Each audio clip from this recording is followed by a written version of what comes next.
There is discrimination in this world, and slavery and slaughter and starvation. Governments repress their people. Millions are trapped in poverty, while the nation grows rich and wealth is lavished on armaments everywhere. These are differing evils, but they are the common works of man. They reflect the imperfection of human justice, the inadequacy of human compassion, our lack of sensibility towards the suffering of our fellows.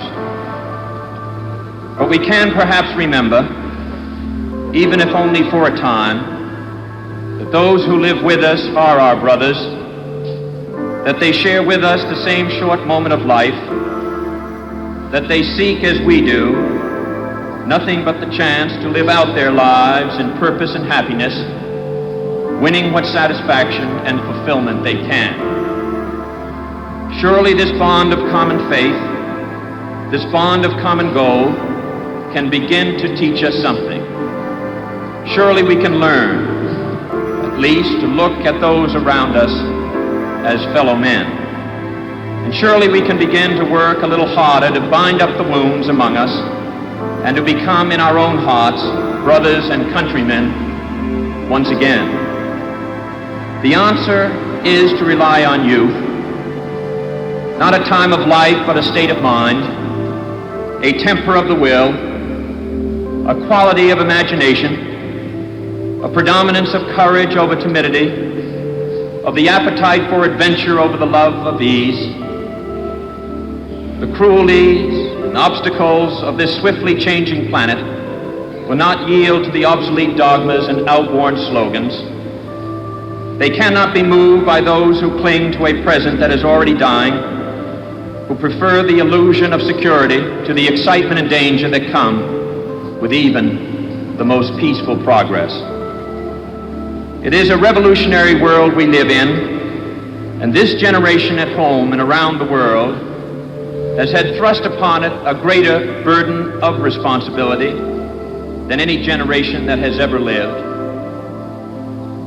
Some believe there is nothing one man or one woman can do against the enormous array of the world's ills. Yet many of the world's great movements of thought and action have flowed from the work of a single man.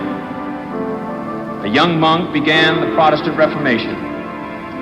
A young general extended an empire from Macedonia to the borders of the earth. A young woman reclaimed the territory of France.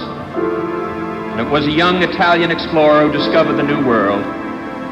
And the 32-year-old Thomas Jefferson who reclaimed that all men are created equal.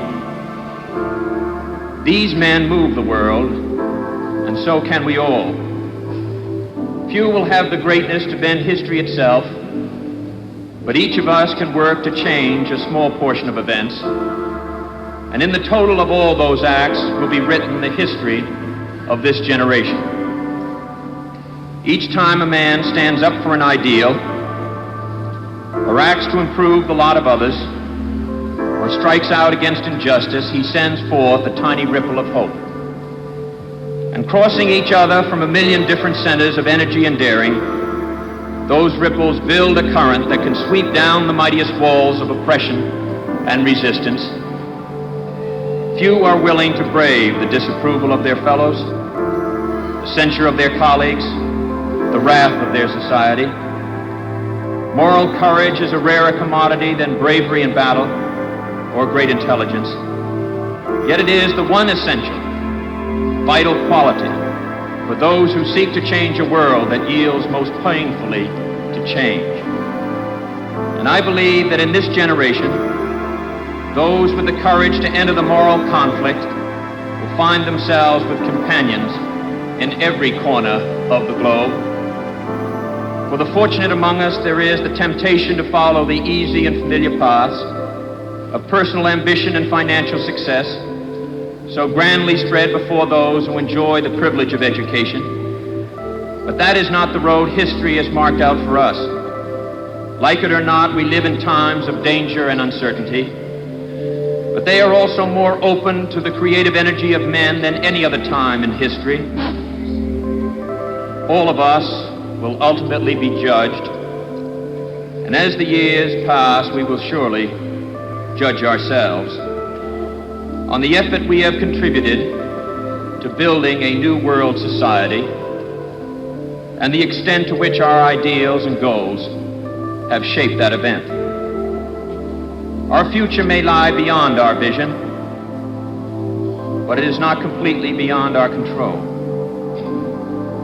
It is the shaping impulse of America that neither fate nor nature, nor the irresistible tides of history, but the work of our own hands, matched to reason and principle, that will determine our destiny.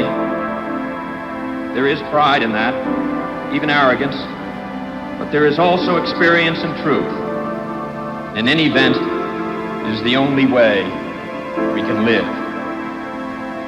That is the way he lived. That is what he leaves us.